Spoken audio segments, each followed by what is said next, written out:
plan yang lebih besar adalah kita mau mendirikan Universitas Katolik. Dan proses penjajakannya sudah sementara jalan. Yang kita urus sekarang adalah akte notaris yayasan untuk yayasan perguruan tinggi. Keuskupan ini akan maju kalau kita memperbanyak karya katekesi. Maka kita mengharapkan bahwa ke depan semakin banyak awam profesional di bidang ini yang nanti kemudian ada untuk membimbing banyak umat.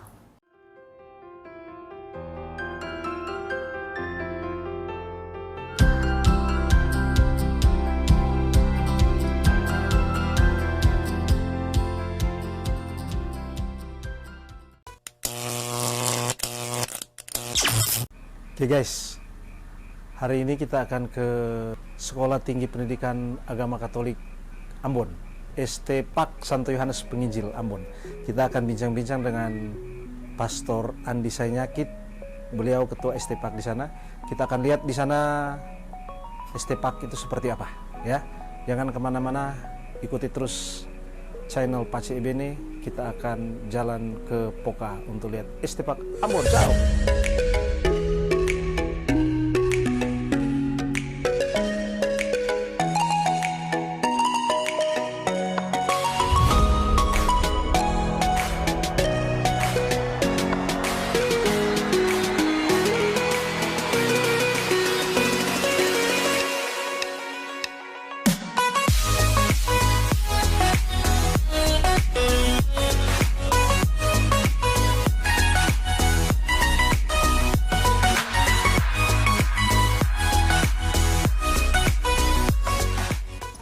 Guys, kita sudah ada di Sekolah Tinggi Pendidikan Agama Katolik Ambon, ST.Pak Ambon.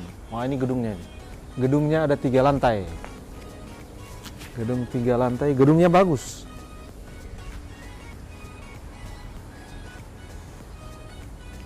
Nah, di sini kita akan ketemu Pastor Andi. Kita akan bincang-bincang dengan Pastor Andi. Dan kita akan masuk ke dalam untuk lihat isi di dalam ST.Pak ini, ya. Tetap ikuti saya.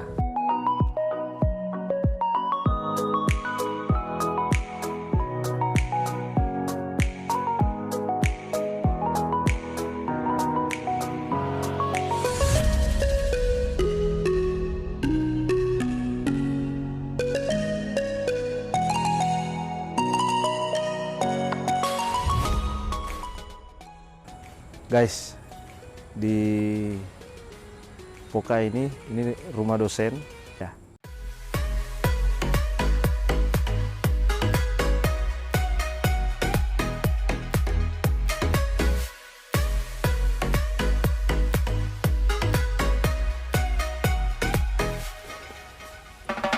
Ini Pastor Berry. Kemarin kalau Anda lihat ada lagu yang viral dari rumah dosen, nah para pastor, salah satu Pastor Berry yang menyanyi lagu Lauren Daigle. Guys, saya sekarang ada di rumah dosen Poka. Rumah dosen ada beberapa pastor di sini. Ada pastor di sini, ada Pastor Berry, ada Pastor Skia, ada Pastor Tony, dan sekarang saya dengan Pastor Andi. Pastor Andi juga. Oh ya, ada Pastor Willem di sini. Pastor Andi keseharian di Sekolah Tinggi Pendidikan Agama Katolik, ST.Pak Santo Yohanes Rasul, Pastor ya? Yohanes Rasul. Hari ini mau lihat-lihat ST.Pak. Hanya karena waktu dan kesibukan, ya kita malam hari baru ada sini. Apa kabar, Pastor? Kabar baik. Maaf tadi terlambat. Tunggu-tunggu lama lah. Pastor, pandemi ngapain? Hah? Bikin apa selama pandemi tahun kemarin? Waktu awal itu karena masih takut dengan pandemi ya, jadi kami buat program itu pekerjaan fisik. Oh. Jadi pagi kami kerja garasi di sana, garasi mobil. Oh, garasi mobil. Nah, jadi Pimpro itu Pastor Tony, terus yang lain helper. Jadi karena iya proyeknya itu, pekerjaannya itu pimpinan proyeknya Pastor Tony. Baru yang lain semua pembantu umum saja. Helper semua. Karena memang tidak tahu menahu soal pembuatan garasi, apalagi pakai sek yang mudah seperti di atas tuh. Bajaringan. Pastor Tony lebih kuasa, jadi dia tinggal perintah kami saja. Angkat ini, tolak ini, kayak begitu. Tapi menarik, Pastor. Para pastor melakukan pekerjaan tangan. Tapi awalnya sebelum itu kami pacul dulu. Bersihkan tanahnya. Bersihkan lahan itu. Lahan. Bersihkan semua, gali, terus bikin fondasi, campur semen. Jadi itu Pastor Berry bilang kita mesti kerja begini supaya terhindar dari corona tuh. Seperti itu. Mengganti berjemur jam 10. Jadi kami kerja dari jam 8 habis makan itu sampai jam 11 baru istirahat. Terus sore ajar lagi. Ya. Gitu. Jadi selama musim pandemik yang awal-awal itu tahun lalu itu. Itu pekerjaan tiap hari. Kerja tangan. Kerja tangan tiap hari. Luar biasa. Kalau ada selingan, Pastor Tony buat dia pun taman. Iya. Lain-lain seperti itu. Tadi orang sampai pas Pastor Tony masuk lahan lagi. Sementara gali apa di situ? Berdua. Pokoknya mau bikin kolam ikan. Ikan mungkin Ikan lele. Ya. Memang karena di sini aktivitas paling utama itu mengajar. Gitu ya. Semua pastor yang dosen di sini mengajar dari pagi kadang sampai sore seperti itu. Tapi ketika pandemi ke awal itu lalu semua perkuliahan daring sehingga ketika tidak ada kuliah ya sudah kerja. Memang awal itu kan tidak ada perkuliahan sama sekali. Selama berapa pekan itu memang tidak ada perkuliahan. Jadi ketemu isi dengan kerja fisik saja. Kerja fisik seperti itu. Tapi setelah datang mulai terjadi perkuliahan daring lalu kita sesuaikan saja. Pastor, kan ada ini ya, pastor keseharian pengajar. Pengajar. Pandemi di 2020 sejak awal tahun kan berubah semua. Pola belajar. Betul. Pola mengajar. Betul. Nah itu gimana Pastor pengalaman kemarin sampai hari ini? Ketika pemerintah menerapkan protokol kesehatan harus stay at home seperti itu, lalu ya kami berusaha menyesuaikan dengan keadaan yang ada dan kami menempuh waktu itu perkuliahan daring. Ya. Memang dari sisi kita, gitu ya, dari sisi lembaga tidak masalah, tapi persoalan paling besar terjadi di mahasiswa. Pertama, dorang asing dengan model perkuliahan ini, gitu. Tapi kedua adalah persoalan yang besar itu paket data. Karena di awal itu kan belum ada bantuan pemerintah. Belum ada bantuan, data mahal. Iya, data mahal. Sehingga banyak mahasiswa itu kadang-kadang bilang, Pastor saya tidak bisa ikut kuliah karena tidak ada data. Gitu. Ada yang memang betul-betul tidak ada data, tapi ada yang sudahlah. Perkuliahan model begini tidak menyenangkan untuk orang, apalagi kalau terangkan soal statistik, soal yang lebih konkret, itu kan perlu pertemuan langsung baru banyak hal bisa makanya ada banyak dosen juga yang sedikit mengeluh karena perkuliahan daring bagi orang tidak terlalu pas ya seperti itu. Tapi kita berusaha menyesuaikan diri saja dengan itu. Gitu. Dari luring beralih ke daring. Nah kan banyak konsekuensi itu. Luring datang di kelas, dosen bawa materinya, langsung menjelaskan ke mahasiswa yang sudah siap di kelas. Tapi daring, kan mesti siapkan banyak hal itu. Betul, kalau daring memang kita materinya siap, tapi memang harus via PowerPoint. Nah, ada dosen yang tahu menggunakannya dengan baik ya. Tapi ya ada dosennya memang tidak bisa sama sekali, jadi ya sudah, ya misalnya Pastor Bem. Tapi perlahan-lahan Pastor Bem akhirnya berusaha untuk ikut menyesuaikan, mau tidak mau. Jadi kita pakai selain Facebook, Zoom, bisa pakai WA, ada macam-macam dipakai. Yang penting bahwa proses pembelajaran jalan. Tapi kita karena dalam keadaan abnormal, jadi dulunya misalnya 1 jam itu 45 menit, satu SKS 45 menit.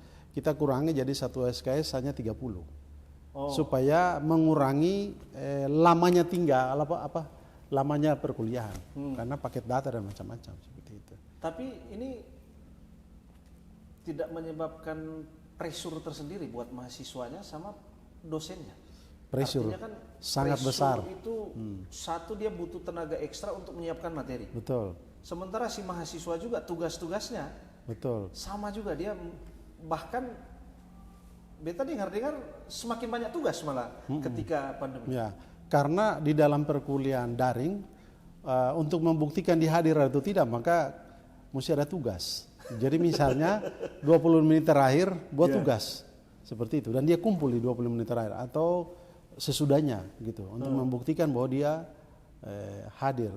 Tapi memang betul-betul pressure seperti itu. Mahasiswa merasa memang dari sisi ekonomi, dari sisi pembiayaan memang setengah mati seperti itu ya.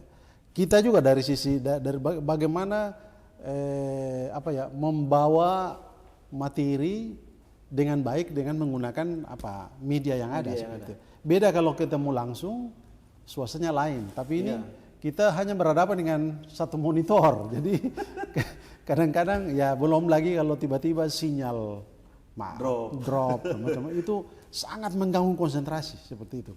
Kadang-kadang hilang begitu. Mau balik ulang sumalas seperti itu. Kadang-kadang ya WA saja sudah, kita perkuliahan pada pagi hari ini kita hentikan dulu. Besok lanjut lagi kayak begitu. Pastor, satu hari berapa jam menghabiskan waktu online untuk mengajar? Oh, kalau jadwal yang kemarin itu saya hampir setiap hari saya mengajar. Rata-rata menghabiskan berapa jam? Rata-rata bisa 6 sampai 8 jam. Wah, kita menghabiskan itu. 6 sampai 8 jam. Ya. Tergantung berapa mata kuliah yang kita ambil tuh proses itu. Jadi memang ya repot. Syukur bahwa di pertengahan tahun lalu ada bantuan paket data dari pemerintah, kuota. Bantuan kuota. Jadi kuota untuk mahasiswa, kuota untuk dosen. Jadi paling tidak beban diperingan. Tetapi efektivitas perkuliahan tetap kurang saja. Ketika ketong bikin research untuk mau mendapatkan kesan mahasiswa tentang perkuliahan daring dan luring, hampir 90% mahasiswa menyatakan bahwa lebih enak itu perkuliahan luring daripada daring seperti itu. Padahal luring berhadapan langsung dengan dosen. Artinya lebih memudahkan dosen untuk kontrol mahasiswanya. Betul. Tapi justru sebaliknya, jadi sebaliknya mahasiswa malah lebih ingin luring. Iya. Kalau mahasiswa kita di sini, padahal sebenarnya kalau daring itu kan ada yang misalnya kasih mati video kan, lalu tinggal nama saja. Ya kita nggak tahu dia bikin apa. Tapi dari sisi saya tidak mau pusing. Kau mau ada atau tidak, yang penting hasil ada seperti itu.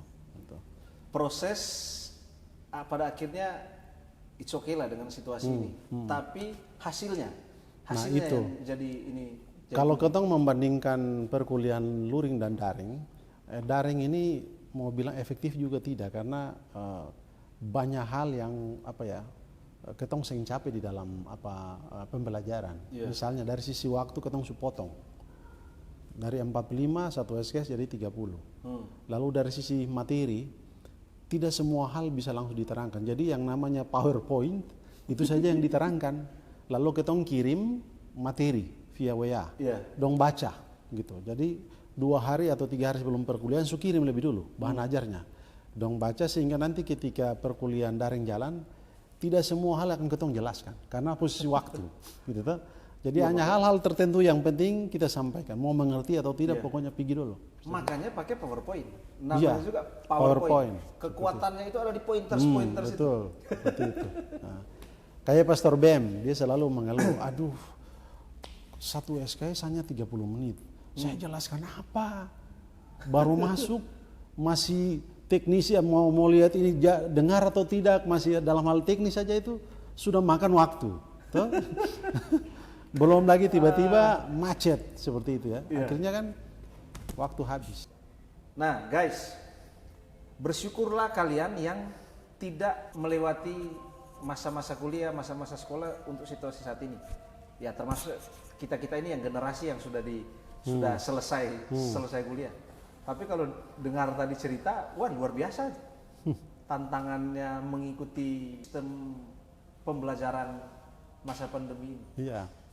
Pastor, di STPAK ini sebagian besar mahasiswa dari mana saja? Sebagian besar mahasiswa itu datang dari Kepulauan Tanimbar dan Kepulauan Kei.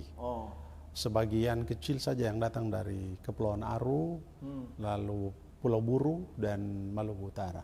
Tapi mayoritas sumbangan terbesar umat Katolik di Keuskupan Amboina untuk katekis itu dari Kei dan Tanimbar. Dua itu. Jadi ST Pak Ambon ini memang calon-calon katekis mereka ini. Iya, dorang calon katekis dan calon guru. Calon guru. Karena itu maka dia selesai dengan menyandang predikat sarjana pendidikan. Ya, SPD. Ya. SPD. Ya. Guru agama. Ya. Tapi juga nanti katekis. Ya, juga. di situ. Itu ininya ya pastor ya. Tujuan Ya. visi misi Betul. dari ST Pak. Ya, dulu sebelum ada sekolah sejenis ini, keuskupan mengalami bahwa kita sangat kekurangan tenaga guru agama dan guru katekis di paroki dan macam-macam ya. Nah, waktu itu karena keadaan seperti ini, lalu Bapak Uskup sendiri, Bapak Uskup Mandagi, dia menginginkan untuk segera didirikan satu sekolah khusus menjadi wadah untuk pendidikan guru-guru agama. Maka lahirlah sekolah ini. Tahun? Kalau tidak salah sekitar 2000 berapa saya lupa persis 2006. Sekitar 2006. 2006 sekitar itu. Iya. Kalau saya tidak keliru ya. Baru kurang lebih ya belum 20 tahun. Belum. Kita tahun depan baru memasuki kalau tidak salah Sweet 17. Sweet 17. 17 tahun. Ya, beranjak dewasa. Iya, itu sudah. Beranjak dari remaja beranjak dewasa. Betul. Bisa situ. Tapi menarik. Anak-anak dari kepulauan datang sekolah ke ST Pak. Ya. Kemudian mereka nanti kembali juga, pasti kembali ke daerah masing-masing. Ya. Dan kita bersyukur bahwa tamatan dari sini hampir setiap tahun itu seluruhnya terserap di seluruh instansi. Hampir semua, hampir 80% dapat kerjaan. Terserap. Ya, ada PNS, ada yang masih sementara honorer, tapi lapangan kerjanya dapat semua. Berarti tidak semua berkarya sebagai guru agama? Tidak semua juga. Ada yang memang kebetulan instansi diangkat jadi pegawai negeri, ya sudah posisi dia gitu. Tapi rata-rata di Kementerian Agama, 1-2 yang di dinas-dinas umum seperti itu. Iya. Ya guys, jadi di Poka ini satu kompleks, di sini ada Sekolah Tinggi Pendidikan Agama Katolik ST Pak. Ya. Ada Seminari Tinggi. Betul. Franciscus Xaverius Ambon. Betul. Nah, kita di sini itu di rumah dosen. Di bawahnya, belakangnya ada pastoran. Ini satu kompleks yang lumayan besar. Sebenarnya nanti kita ambil gambar satu waktu untuk gambarkan suasana lingkungan di kompleks ini. Di sini ada berapa pastor? Yang di sini ada 7 imam, 7 pastor. Nah, itu ada anak OMK itu suaranya, mereka lagi latihan. Kami 7 ini rangkap mengajar di Sekolah Tinggi Pendidikan Agama Katolik dan di Seminari Tinggi. Rangkap semua. Ya. Yang di sebelah untuk para calon guru agama, sebelah untuk calon imam. Calon imam. Ya. Lengkap berarti di sini, Pastor? Ya, lengkap dua-duanya. Calon guru agama dan calon imam ada di sebelah. Jadi awam yang nanti berkarya sebagai katekis ada digodok di sini, dibina di sini. Tapi juga di sebelah sana ada untuk ada jadi calon imam. Calon imam. Mereka yang selesai pastoral. Ya. Selesai pastoral. Orang sudah selesai S1 di Seminari selesai S1. Pineleng. Lalu dia lanjutkan di sini untuk program S2 intern. Gitu ya, proses itu. Sebelum ditabiskan. So nanti kita ke ST Pak. Nanti kita ke ST Pak guys. Cuman sudah malam hari, pencahayaan di sana kurang bagus ya. Sudah gelap, tapi tidak apa-apa lah. Kita maksimalkan dengan mata kita sendiri. Yang penting kita lihat ST Pak itu seperti apa. Disinilah tempat dibina calon-calon katekis dan guru agama. Dan guru agama. Bukan hanya imam yang punya tugas pewarta, tapi juga kita sebagai awam punya tugas untuk mewartakan. Oke, mari kita ke ST Pak. Oke, kita akan naik ke atas. Guys, kita ada di ruangan BAK, Biro Administrasi Akademik dan Kemahasiswaan. Nah, kita lihat rapi ya, ruangannya rapi nih. Penataan dokumen-dokumen sudah terdokumentasi dengan baik, tertata dengan rapi. Ini ada struktur sebaran mata kuliah. Nah, ini struktur sebaran mata kuliah Kurikulum Kerangka Kualifikasi Nasional Indonesia (KKNI). Masuk di sini harus standar protokol kesehatan. Oke guys, saya dengan Pastor Andi ada di lantai 3. Ya. Ini di ruangan apa, Pastor? Ada ruang perpustakaan. Ruang perpustakaan. Ya. Lalu yang di sebelah ini ruang senat. Ini ruang senat. Yang ini kita rencana mau buat studio di sini. Makanya saya undang Pak Wandi ke sini. Satu studio khusus, selain rekaman lagu, mungkin juga macam-macam di sini. Ya. Untuk micro teaching juga semua di sini bisa. Ya. Kreativitas Ya. mahasiswa. Sama apa saja untuk pewartaan Ya. akan dibikin di sini. Rencananya ada studio. Sambil jalan. Oh, ini kantin. Ini kantin. Ini Jadi kantin. karena perkuliahan dibuat sampai sore dan malam, jadi disediakan kantin di sini supaya mahasiswa yang mungkin belum makan dan macam-macam bisa naik sini untuk makan saja. Pastor, selama pandemi kemarin sampai sekarang ini berarti mahasiswanya gimana ya mereka? Akomodasi dia tetap tinggal atau? Ya, memang di tahun lalu itu masih daring. Nah, sekarang kata orang daring dan luring. Gitu. Nah, kalau luring itu katong pakai shift. Jadi pagi misalnya jam 8 sampai 12 itu hanya khusus untuk semester 1 misalnya, semester 1. Sedangkan semester lain itu dibagi sore sehingga tidak bertumpuk mahasiswa untuk menghindari keramaian seperti itu. Berarti mereka meskipun dari pulau-pulau, meskipun tidak harus ada di kampus karena daring, tapi mereka tetap ada di Ambon. Ya. Tidak kembali ke. Kalau ada yang kebetulan misalnya masih ada di kepulauan, dia bisa juga ikut perkuliahan daring seperti itu ya.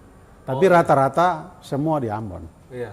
Semua di Ambon, sehingga ketika ada luring, dong datang. Datang. Nah, tapi tergantung dari dosennya juga. Ada dosen yang dia mau luring, ada dosen yang dia mau daring saja. Misalnya contoh Pastor John Luther Mas, dia ada di KI, tapi setiap hari dia mengajar daring. Jadi mahasiswa datang di kelas duduk, dia mengajar dari sana. Beliau online dari sana. Online. Luar biasa. Ada yang di rumah saja lalu ikut perkuliahan seperti itu. Oke. Sebenarnya itu mempermudah juga ya, kalau orang yang tidak mau datang ke kampus, dia bisa kuliah dari jauh saja di situ. Itu ada keuntungannya juga di situ. Stafnya sendiri di STPAK ada berapa, Pastor? Kita staf dosen ada sekitar 16.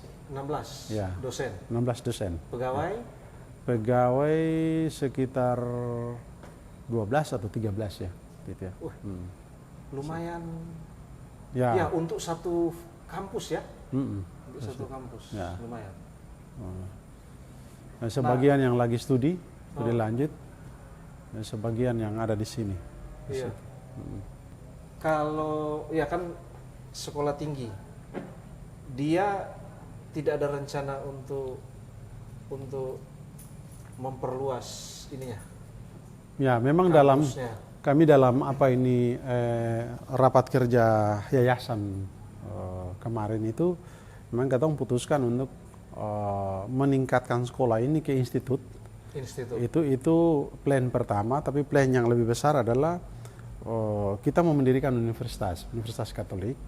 Dan proses penjajakannya sudah sementara jalan. Yang kita urus sekarang adalah akte notaris yayasan untuk yayasan perguruan tinggi. Nah, selama ini kita ada semua di Yayasan Teresa yang hanya membawai Yayasan Teresa yang membawai SD sampai SMA. Maka Bapak Uskup minta untuk segera dibentuk yayasan perguruan tinggi dan prosesnya sementara jalan mengurus akte notaris. Nanti ini selesai baru langkah berikut adalah penjajakan untuk Universitas Katolik gitu seperti ya. Nah, kalau misalnya itu dia jadi maka merger. Ini dia masuk dalam satu fakultas yang kita sebut Fakultas Filsafat Teologi. Fakultas Filsafat Teologi. Teologi. Ya. Wah, rencananya ke depan begitu. Itu jangka panjang. Jangka panjang. Nanti akan jadi sebuah universitas Katolik. Ya, seperti itu. Dan kemudian kampus ini akan merger menjadi bagian dari Universitas Katolik ini fakultas. Mungkin di salah satu fakultas. Ya, bisa saja begitu ya. Bisa saja begitu, bisa saja dia berdiri sendiri, tapi kemauan banyak dosen adalah supaya kita jangan mengajar di sana, mengajar di sini, dia langsung masuk di dalam misalnya satu fakultas, filsafat dan teologi. Filsafat dan teologi, Ya. luar biasa. Begitu. Kan Lalu kita tinggal tambah fakultas-fakultas lain lagi. Karena Keuskupan Amboina ini sebenarnya kan gereja Katolik masuk di Indonesia pertama di Maluku, bukan di tempat lain. Ya. Nah, sudah 460-an lebih, masa kita tidak ada universitas? IAIN ada, UKIM ada, semua ada.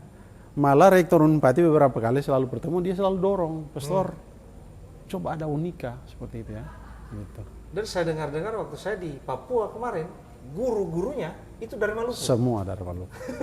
Guru-gurunya. Dulu karena Papua tidak ada guru, Ya. maka disuplai dari Kiai dan Tanimbar. Kiai dan Tanimbar. Maka kalau Pak Wandi lihat di Papua itu, paling banyak itu guru dari Maluku, khusus Kiai dan Kiai Tanimbar. Tanimbar, betul. Dan orang beranak cucu semua di sana. Sehingga katanya akhirnya orang Kiai diakui sebagai suku terakhir di sana. Betul, seperti Di itu. Papua itu, guys. Begitu. Jadi, guru-guru itu dari Maluku banyak berkarya di Papua kemarin waktu saya di Papua. Ya wajar lah, sesuatu yang wajar kalau kemudian memang ada universitas nanti. Betul. Universitas Katolik. Memang kita punya impian besar, mungkin itu memberi hadiah kepada Monsignor Mandagi yang 25 tahun mengabdi di sini. Memang satu universitas kalau jadi ya kemungkinan saja ya kita mengusulkan Ya. namanya itu ke Saint Peter University seperti itu ya. Wah. Gitu ya. Untuk Guys, mengabdikannya kepada ini Monsignor Mandagi. kayaknya ini baru pertama kali statement ini keluar. Ya, Kalau nanti kalau nanti jadi kita akan usulkan supaya memang nama ini dipakai. tidak, tapi maksud saya statement untuk jangka panjangnya terkait dengan Universitas Katolik. Ya. Ini statement. Memang sebelumnya di dalam rapat kerja Yayasan Pendidikan itu kita pesertanya memberi rekomendasi supaya Ya, kalau sudah bisa ada ini di internal. segera didirikan. Lalu waktu itu kami dan beberapa orang diangkat untuk menjadi koordinator mengatur itu, Pastor Igo, Pastor Agus dengan saya untuk mengatur itu. Hanya karena pandemi kemarin jadi kita Masih tidak bisa. tertunda. Iya, tunda. Mudah-mudahan ke depan ini kalau situasi sudah menjadi normal, Iya. mungkin kita mulai menjajaki tahap-tahap itu. Prinsipnya lebih cepat lebih baik lah seperti itu. Ya, oke. Gitu. Guys, kita doakan Ya, rencana baik ini berjalan dengan lancar. Sebuah universitas Katolik di Maluku yang di bawah Keuskupan Amboina bisa ya, hadir di Maluku. sini. Ini langkah yang besar ini. Ya. Kita Mohon harus- doa supaya bisa Harus tercapai dukung bersama, maksud tapi baik. paling penting kita dukung dengan doa Ya. supaya berjalan lancar semua rencana baik ini. Amin. Terus itu. Oke. Kita Oke. lanjut ke. Nah ini sudah mulai gelap ini.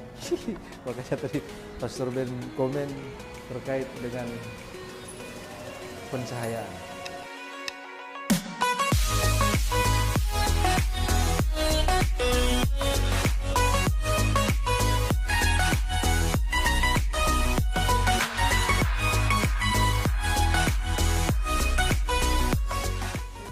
Kalau tadi kita sudah keliling-keliling dari rumah dosen, kita keliling di Estepak. Nah, sekarang saya masuk di ruangan formal. Di ruangan formal. Formal tapi santai. Tadi kita masuk di ruangan bak begitu rapi. Dokumen Estepak didokumentasikan dengan rapi. Luar biasa. Masuk ke sini ruangan yang sederhana tapi bersih, rapi. Nah, ini menggambarkan pemimpinnya pasti. Karena di sana saya lihat a leader is one who knows the way, goes the way and show the way. Itu. Karena satu lembaga yang baik pasti kita harus lihat juga pemimpinnya. Nah, ini Pastor Andi duduk di meja kerjanya sekarang. Ini meja putar tapi tidak Meja putar putar. orang.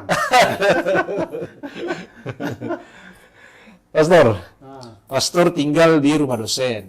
Sudah ada di kompleks tempat kerja. Ya. Ada di kompleks Estepak. Menghabiskan waktu ada di sini. Ya. Ya, pastor manusiawi lah. Orang butuh hiburan, butuh ya relax sedikit lah. dengan kepenatan-kepenatan. Nah itu pastor seharian 1 kali 24 jam ada di kompleks ini. Itu pastor mengatur waktu untuk kehidupannya gimana, pastor? Pertama karena memang kebetulan saja ya saya ada di sini sebagai pimpinan, sehingga kehadiran di kampus ini ya harus neto 100%. Ya. Jadi pagi 7:30 itu sudah ada di kampus. In charge di Ya, kampus. in charge di sini, dan kadang pulang jam 6 sore. Ya. Tergantung dari tuntutan kantor. Ya. Misalnya kalau lembur-lembur atau saat-saat di mana kita keburu untuk harus submit permintaan-permintaan dari Jakarta, ya kadang sampai malam di sini. Oh, habiskan waktu sampai malam. Memang banyak orang tanya, kamu tidak bosan seperti itu ya? Dia mau bilang bosannya pasti secara manusia gitu, tapi ini semua karena tanggung jawab moral saja. Yeah. Gitu. Jadi ya kita all out untuk sekolah, untuk masa depan mahasiswa. Sehingga kadang-kadang mau lihat dalam seminggu itu hampir tidak ada waktu untuk refreshing. Seperti itu. Jadi kecuali kalau malam minggu misalnya, kebetulan kalau pas ada waktu saja ya sudah. Ajak teman-teman mungkin duduk sharing gitu, seperti itu saja. Tapi sebagian besar waktu habis di kompleks ini. Di kompleks tempat bekerja, rumah, tempat kerja. Ya, rumah tempat kerja itu tiap hari rutinitas itu. Iya. Nah, guys, kadang kan banyak orang muda lihat tahu pastor pekerjaannya pokoknya setiap minggu itu di atas mimbar, di altar, pimpin ekaristi. Nah, tapi ada hal lain kita lihat juga dengan Pastor Andi. Pastor Andi tidak pegang paroki. Karena tanggung jawabnya in charge di Estepak. Tapi tetap setiap minggu pastor misa juga di paroki-paroki. Betul ya? Itulah yang kita bilang ya sedikit refreshing ya. Iya. Refreshing bisa turun lihat umat, dekat dengan umat, dengar umat, mengalami gitu ya, seperti itu. Itu juga taruhlah semacam vitamin juga untuk memberikan kesegaran lagi, menambah imun lagi untuk memasuki pekan yang baru. Seperti itu, kebahagiaan di situ sudah. Ya. Jadi setiap minggu Pastor Andi diminta bantu di paroki-paroki ada di wilayah Ambon. Kadang di Laha, kadang di sini. Paso. Akhir-akhir ini paling banyak di Paso. Atas permintaan pastor paroki. Tapi pada pesta-pesta Pasca Natal sering keluar dari Ambon, bantu di luar. Natal saya selama ini memang melayani di Papua. Papua, rata-rata di Papua, hanya karena pandemi kemarin jadi saya tidak berani. Jadi lebih banyak di Keuskupan saja, di Keuskupan. Ya. Iya. Lebih banyak ke KI. Ke daerah KI. Luar biasa. Pastor, menutup kunjungan saya hari ini, saya ingin tanya ke Pastor terkait dengan Estepak ini. Pastor sendiri ekspektasi pribadi, ya harapan pastor ke depan Estepak ini seperti apa? Ya, ada sebuah harapan besar bahwa Keuskupan ini akan maju kalau kita memperbanyak karya katekesi. Ada banyak hal yang kemudian menjadi tantangan besar bagi Keuskupan kita. Bicara soal iman, bicara soal kehidupan menggereja, bicara soal bagaimana umat mengembangkan kehidupan moral, itu semua ujungnya ada pada katekese.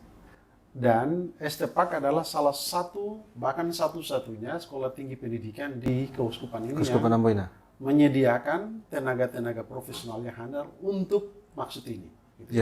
Maka kita mengharapkan bahwa ke depan semakin banyak awam profesional di bidang ini yang nanti kemudian ada untuk membimbing banyak umat, sehingga membantu hierarki untuk sama-sama ambil bagian di dalam karya-karya pastoral untuk pengembangan iman, pengembangan moral, pengembangan aspek intelektual dan seterusnya, seperti itu. Itu harapan kita.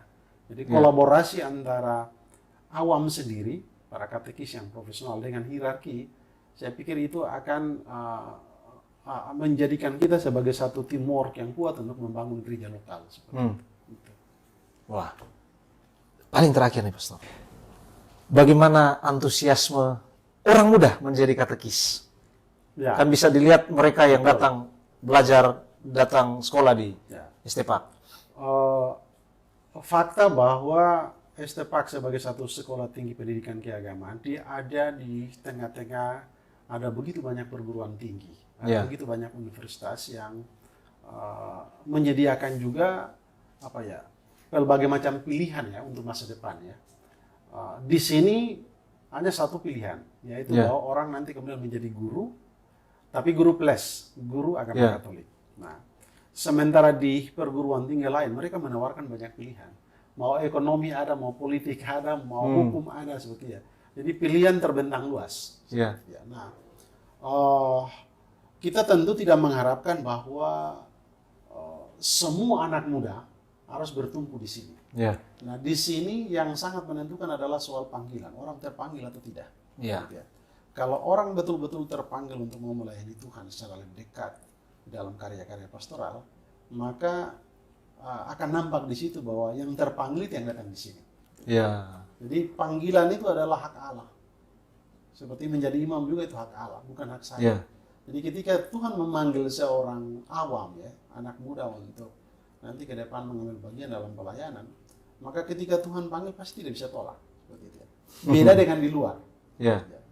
Maka saya percaya bahwa sekolah ini didirikan untuk sebuah proyek besar pewartaan kerajaan Allah, maka Tuhan tidak pernah akan meninggalkan kita. Dia selalu akan mengirimkan terus per semester, per tahun itu tenaga-tenaga. Dan memang kita bersyukur bahwa selama ini paling tidak setiap tahun itu kita punya satu rombel yang memenuhi aturan pemerintah di atas 40-an.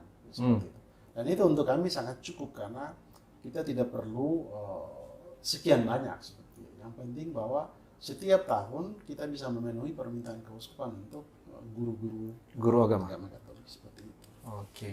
Pastor, terima kasih banyak kunjungan hari ini. Saya juga terima kasih banyak karena kru bisa datang di sini. Meskipun bisa memperkenalkan ini sekolah. Guysku yang baik dan damai, dari perbincangan tadi ada satu hal yang menarik yang saya ingin sampaikan. Menjadi pewarta itu adalah sesuatu pekerjaan atau karya hidup yang sangat baik. Karena mewartakan sukacita, mewartakan kabar gembira, mewartakan keselamatan, itu adalah hal yang harus disampaikan terus-menerus, tanpa henti. Nah, semoga teman-teman muda terpanggil untuk menjadi pewarta. Karena apa? Ya, anak muda yang kreatif, anak muda yang keren adalah anak muda yang selalu mewartakan kabar gembira, kabar sukacita. Itu baru anak muda. Oke guys, saya dapat oleh-oleh yang sangat bagus. Oleh-oleh yang imut, kecil, tapi sangat bagus. Ini patung Santo Franciscus Xaverius. Franciscus Xaverius sempat berlabuh di Maluku, khususnya di Ambon. Dekat sini, daerah Poka ini. Khususnya di Ambon, dia berlabuh di sini. Tapi terima kasih banyak, Pastor. Ini kiriman dari Manila dan saya hadiahkan ke studionya Pak Cebene. Terima kasih banyak, Pastor. Semoga Franciscus Xaverius menjaga kita, menjaga kru, bahkan mendampingi seluruh karya pewartaan kita supaya dia berbuah. Amin. Amin. Terima kasih banyak, Pastor. Hadiah yang sangat bagus. Masuk koleksi. Thank you. Oke, terima kasih. Kita jumpa dalam konten selanjutnya.